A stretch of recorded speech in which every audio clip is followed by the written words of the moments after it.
Augusto Comte estaba socializado con el pensamiento de conformar el análisis de la realidad, depositando su confianza en el método de la ciencia, el progreso y las leyes sociales.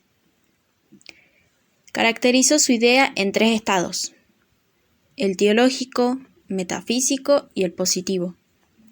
El teológico se caracterizó por el predominio de los sentimientos y la imaginación en el análisis de la naturaleza, causas y fines de las cosas. El metafísico puso las bases del pensamiento filosófico racional, y en el positivo el hombre busca hechos que se relacionen con otros hechos. Podemos decir que podrían ser leyes, por ejemplo. Y él decía que la sociedad era vista como un proceso de acumulativo de factores interrelacionados que hasta la aparición de la sociología, para Comte, era completar el sistema de conocimientos positivos mediante el entendimiento científico del propio sujeto de esos conocimientos de la sociedad. Comte decía que si las sociedades funcionan como un organismo, proponía estudiar en sus 2 dimensiones: la estática social, que era analizar las condiciones de la existencia sobre la base del consenso, y la dinámica social, que analizaba el movimiento o progreso donde la sociedad estaba regida por leyes racionales e invariables motivadas por una necesidad natural. El término positivismo fue utilizado por Comte entre el siglo XIX. Es considerado como la expresión clásica de la actitud positivista. Podríamos decir que era como el positivismo era una actitud frente al problema del conocimiento y la expresión más clara del espíritu. Henry de Saint-Simon es un precursor del positivismo, ya que rechazaba toda especulación fisiológica o metafísica y señalaba las necesidades de un estado científico de la sociedad, que él la llamaba física política o física social. La sociedad, según él, no es una mera aglomeración de individuos. Decía que es una máquina organizada cuyas partes contribuyen a la marcha de un conjunto. O sea que es como que en el grupo de individuos cada quien tiene una parte que cumplir en esa sociedad. También se lo consideró uno de los socialistas utópicos, junto a Robert Owen, Charles Fourier y Pierre-Joseph Proudhon, que no son socialistas en el sentido riguroso, pero se las llaman así porque pensaban lo social. Creían que la sociedad industrial planificada, y para ese momento sus ideas eran avanzadas. Émile Durkheim se lo consideró uno de los padres fundadores modernos, que se esforzó por dotar la sociología como un objetivo de estudio preciso, como un punto de partida que los hechos sociales deben ser tratados como cosas, lo cual no tiene que ser un material, sino que se expresa en formas concretas normales, en formas concretas que pueden ser normas, leyes, instituciones sociales. También Durkheim afirma que el orden social se expresa en un sistema de normas que se caracterizan en instituciones. Para él, la sociedad es anterior al individuo. O sea, que dice que es como una pirámide que tienen determinadas formas para que actúen e imponen límites sobre los individuos. Era como un grupo que se lo dividía en clases sociales, donde cada uno tenía un rol. No todos cumplían la misma función. Por ejemplo, en el caso de los esclavos y en el caso de los esclavos, ellos tenían que obedecer a los que eran de mayor poder. Y la idea de la conciencia colectiva es la clave para el pensamiento de Durkheim. Para él, la mera suma de conciencias individuales, que es algo exterior y está por encima del individuo, sería como la síntesis de un conjunto de creencias, de sentimientos comunes a la coherencia mediante una sociedad. Otro de los padres fundadores fue Karl Marx, que se destacaba por la búsqueda del sentido profundo de la sociedad, dividida en clases, y esa lucha fue el motor del cambio social y la historia. Marx planteaba que el sistema social con productos de luchas históricas. El conflicto es algo obviamente central en la vida social. Esta perspectiva confronta con diversas teorías incondicionadas, es decir, ideas que se suponen que la sociedad han dicho así. Con la formación de las clases sociales surge la conciencia de clases, es decir, objetivos e intereses de cada clase. Las mismas están determinadas por cuestiones económicas. En la sociedad capitalista existían dos tipos de clases sociales, que estaban definidas por la posición que ocupaban en el sistema de producción. Las dos clases eran burgueses y proletariados. Los burgueses eran las personas con poder, y los proletariados eran los que hacían el trabajo. Para él había un tipo de alienación, que era el fenómeno por el cual el hombre se siente ajeno al producto de su trabajo.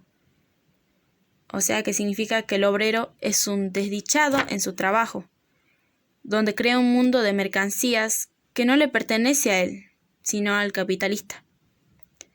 El hombre se sentía alienado, tendría tipos de alienaciones, que era la alienación del obrero respecto a los productos de su trabajo, la alienación del obrero en el acto de producción y la alienación del hombre respecto al género humano.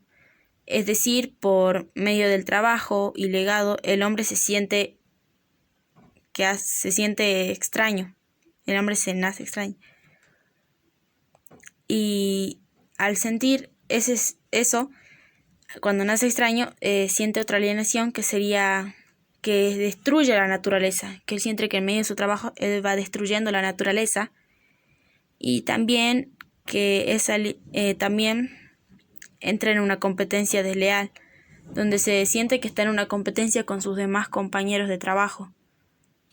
Max Weber fue otro de los padres fundadores de la sociología, y él intentaba interpretar la acción social como una acción con sentido, ya que si toda acción es social, va dirigida hacia otras personas, tiene otra direccionalidad. Así Weber entiende la sociedad como el resultado de acciones sociales realizadas por individuos y objetivamente orientadas en relaciones a otros. Podríamos decir que los individuos actúan con una intencionalidad. Weber caracterizó los tipos de acciones sociales que podrían ser tradicionales, que está dictada por los hábitos, costumbres, entre otros, la efectiva, la racional con arreglos afines. Esta racionalidad invade todos los niveles de la vida moderna. Está guiada por el máximo cálculo, la búsqueda de los medios más eficaces sin tener en cuenta los valores para alcanzar determinados fines. Y la racional con arreglo a valores, que está definida por la adhesión a ciertos valores fundamentales por encima de la importancia de la consecuencia del fin. Weber también tuvo una ética protestante que intentaba refutar el marxismo y su explicación materialista de la historia. Postulaba una serie de interrelaciones entre la economía, la religión, la política, la estratificación social, que no pueden explicarse desde solo el principio, por ejemplo, determinados económicos. El último padre fundador fue Georg Simmel, que es un pensador pionero en los enfoques microsociológicos. Era un antipositivista, o sea, decir que no cree en el orden y el progreso, y se enfoca en el individuo y la sociedad.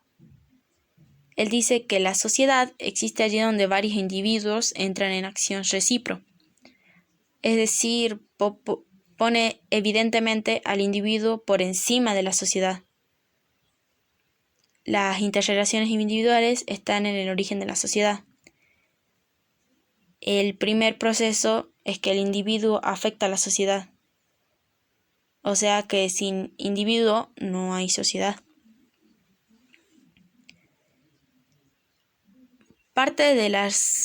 Las interrelaciones son parte de las relaciones microsociológicas, pero generan relaciones partosociológicas que formarían la sociedad, que podría ser como los conflictos, la sociabilidad y las formas. Para él, el origen de la sociedad son las interrelaciones individuales, son las que llaman contenidos de la sociedad, que podrían ser impulsos, sentimientos, objetivos e intereses. Su punto de crítica de Simmel más fuerte es que la libertad genera luego una forma de la sociedad abierta, genera pérdida de la independencia. Es decir, cuando más libertad tiene el individuo, más crea formas que se independizan de ellos. Y los denomina, o sea, pierde la independencia el individuo, entonces es muy importante para él el proceso del modo de administración.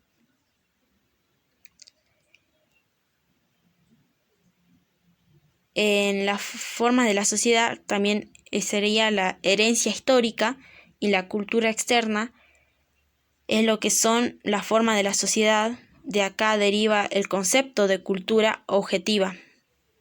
La cultura objetiva es la cultura que se convierte en un objeto que parte de nosotros, pero ya no la podemos dominar. Es como si una persona empieza a crear dinero y de ahí nosotros nos independizamos de eso. Necesitamos el dinero claramente en nuestras vidas. El proceso emergente, que serían las normas, reglas, dominación, conflictos sociales, etc. El proceso emergente sería lo que emerge de la sociedad. Por eso tampoco tiene una forma definitiva. La forma de la sociedad crea modelos y reglas, que sería la socialización, organización, instituciones, entre otros. El individuo tiene deseos que se obstaculizan con la consadización. También otro de sus pensamientos fue la burocracia, que es la organización social arquetípica del capitalismo y se constituye un avance respecto a los anteriores. La burocracia organiza el trabajo organiza el trabajo, cada uno tiene su función y el todo funciona como una máquina perfecta, donde cada pieza se combina con las demás, constituyendo seres humanos que solo actúan como medios de fines que no se cuestionan.